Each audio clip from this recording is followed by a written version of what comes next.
धनंजय मुंडेंना खरंच वाल्मिक कराडची आठवण येते आणि ती आठवण यायला त्यांनी हीच वेळ का निवडली असेल किंवा आता असं नेमकं काय घडलंय की धनंजय मुंडेंना वाल्मिक कराडची उणीव भासते। हेच सगळं समजून घेऊयात या व्हिडिओतून आणि त्यासाठी हा व्हिडिओ शेवटपर्यंत पहा। नमस्कार, मी कोमल, सकाळमध्ये आपलं स्वागत। आज एक माणूस इथं दिसत नाहीये म्हणत धनंजय मुंडेंनी बीडच्या परळीतल्या जाहीर मेळाव्यात पंकजा मुंडेंसमोर नाव न घेता वाल्मिक कराडची आठवण काढली आणि त्यांच्या याच आठवणीनं आता ते पुन्हा एकदा अडचणीत येणार का असा सवाल उपस्थित होतोय। कारण इथे धनंजय मुंडेंनी नाव घेतलेलं नसलं तरी बीडच्या स्थानिक वर्तुळात असेल आणि राज्याच्या राजकारणात असेल धनंजय मुंडेंना वाल्मिक कराडची आठवण येत असल्याची चर्चा सुरू झाली। तरी सभेत बोलताना धनंजय मुंडे काय म्हणाले की 24 तास जगमित्र कार्यालय आधी सुरू असायचं। आज 9-10 महिने झाले कार्यालय सुरू आहे, कामही सुरू आहे, पण हे बोलताना आपल्याबरोबर एक व्यक्ती नाही याची जाणीव होते।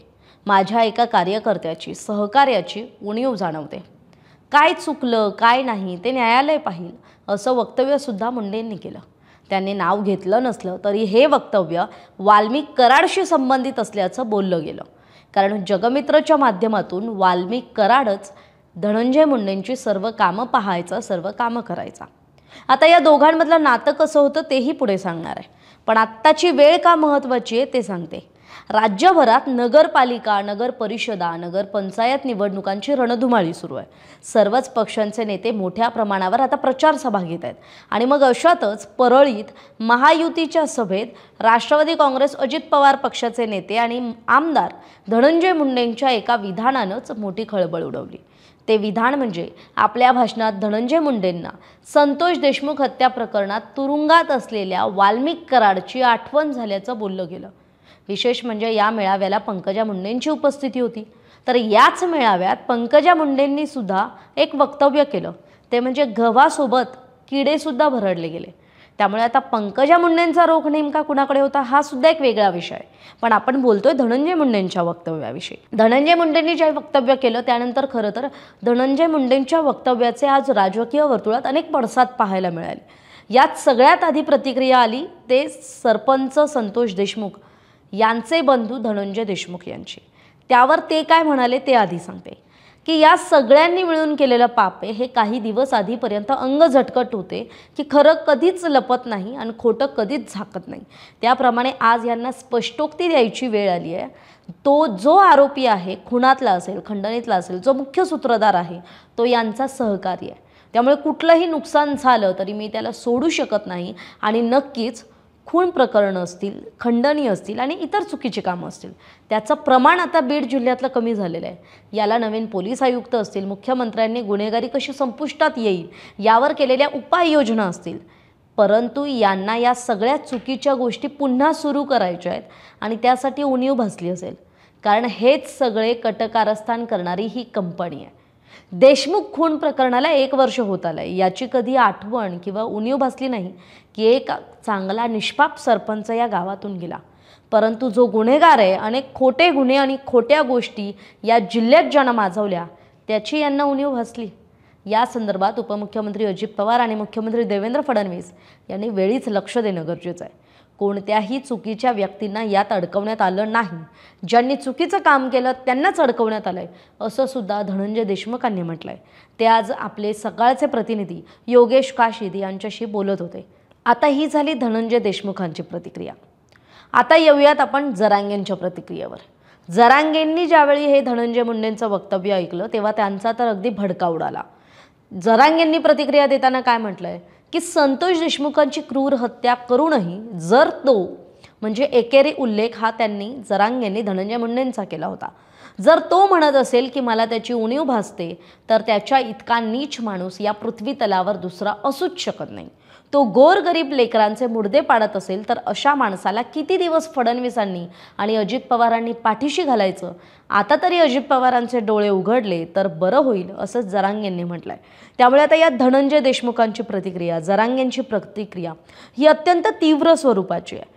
आता आणखी एक महत्त्वाची प्रतिक्रिया आहे, ती म्हणजे धनंजय मुंडे ज्या पक्षात आहेत त्या पक्षातले, त्यांच्याच जिल्ह्यातले, त्यांच्याच पक्षाचे आमदार प्रकाश सोळंके यांची। प्रकाश सोळंकेंनी काय म्हटलंय की कराडबद्दल जर खंत वाटत असेल तर त्याच्या शेजारी बसून खंत दूर करा. म्हणजे एक प्रकारे धनंजय मुंडेंनी जी काही खंत बोलून दाखवली त्याची त्यांनी खिल्ली उडवली आहे. प्रकाश सोळंके काय म्हटले की धनंजय मुंडे यांनी जी काही खंत बोलून दाखवली ती खंत खरंच त्यांना प्रत्येक क्षणाला त्यांच्या पाठीमागे सावलीसारखा उभा असणाऱ्या वाल्मिक कराडबद्दलच असावी. आणि फारच खंत वाटत असेल तर त्याच्या शेजारी जाऊन बसा आणि खंत दूर करा, असा टोला आमदार प्रकाश सोळंकेंनी खरं तर आमदार धनंजय मुंडेंना लगावलाय. आता या दोघांच्या वादाची आणखी एक गोष्ट सांगायची झाली तर अगदीच 3-4 दिवसांपूर्वी बीडमधल्या माजलगाव मतदारसंघाचे हे आमदार आहेत प्रकाश सोळंके आणि धनंजय मुंडे आहेत ते परळीचे आमदार आहेत. यात आणखी एक महत्त्वाचा उल्लेख म्हणजे धनंजय मुंडेंना पक्षाकडून स्टार प्रचारक म्हणून निवडण्यात आले, त्यांची नेमणूक तशी करण्यात आली आहे. पण आमदार धनंजय मुंडेंना माझ्या मतदारसंघात पाठवू नका असा थेट पक्षाला निरोप याच प्रकाश सोळंकेंनी पाठवलाय. आणि जर पाठवलं तर त्याचे वेगळेच आणि विपरीत परिणाम पाहायला मिळतील अशी भीतीसुद्धा त्यांनी बोलून दाखवली. त्यामुळे प्रकाश सोळंकेंनी थेट पक्षाला धनंजय मुंडेंबाबत असा निरोप दिला आणि त्यामुळे खरं तर बीड जिल्ह्यातच नाही तर राष्ट्रवादी काँग्रेस पक्षात सुद्धा खळबळ माजली की एखादा आमदार त्यांच्याच पक्षातल्या स्टार प्रचारकाला आपल्या मतदारसंघात प्रचारासाठी येऊ नको असं म्हणतोय. त्यामुळे मुंडे विरुद्ध सोळंके वादाचा हा खरं तर दुसरा किस्सा आहे. आता येऊयात आपण ज्या पक्षात खरं तर फूट पडले म्हणजे धनंजय मुंडे अजितदादांसोबत गेले आणि ते ज्या पक्षातून बाहेर पडले त्या राष्ट्रवादी काँग्रेस पक्षाच्या ज्या खासदार आहेत, कार्यकारी अध्यक्ष म्हणून ज्यांची नेमणूक करण्यात आली आहे त्या सुप्रिया सुळेंना ज्यावेळी याविषयी करण्यात आली त्यावेळी त्यांनी म्हटले की धनंजय मुंडेंना पक्षातूनच काढून टाका. आता सुप्रिया सुळे नेमकं काय म्हणाल्यात की महाराष्ट्रातील मुलीचा आणि कोणाच्याही वडिलांचा क्रूर खून करणाऱ्यांना फाशीच व्हायला हवी, त्यांच्याबद्दल कुणाला आठवण येणं सुद्धा लाजिरवाणं आहे. त्यांनी पुढं असं सुद्धा म्हटलं की जर अशी प्रवृत्ती कोणत्याही पक्षातून मदत घेणार असेल तर त्यांना त्या पक्षातून बाहेर काढावं. हे महाराष्ट्राच्या ऐक्यासाठी घातकी आहे आणि अशीच विनंती त्यांनी खरं तर खासदार सुप्रिया सुळेंनी केली आहे ज्यावेळी त्यांना खरं तर याविषयी विचारणा करण्यात आली या संपूर्ण राजकीय प्रकरणाविषयी. आता ही प्रतिक्रिया जी सगळी उमटते ती धनंजय मुंडेंविषयी उमटते. धनंजय मुंडेंचा जो राईट हँड ओळखला जातो तो वाल्मिक कराड आहे आणि मी वाल्मिक कराड ज्या प्रकरणामुळे खरं तर बीड जिल्हा कारागृहात आहे ते म्हणजे संतोष देशमुख हत्याकांड. आता ते हत्याकांड काय होतं किंवा ते हत्या प्रकरण काय होतं ते मी थोडक्यात सांगते की 9 डिसेंबर 2024ला अंबाजोगाई तालुक्यातल्या मस्साजोगचे सरपंच संतोष देशमुखांची क्रूरपणे हत्या करण्यात आली होती.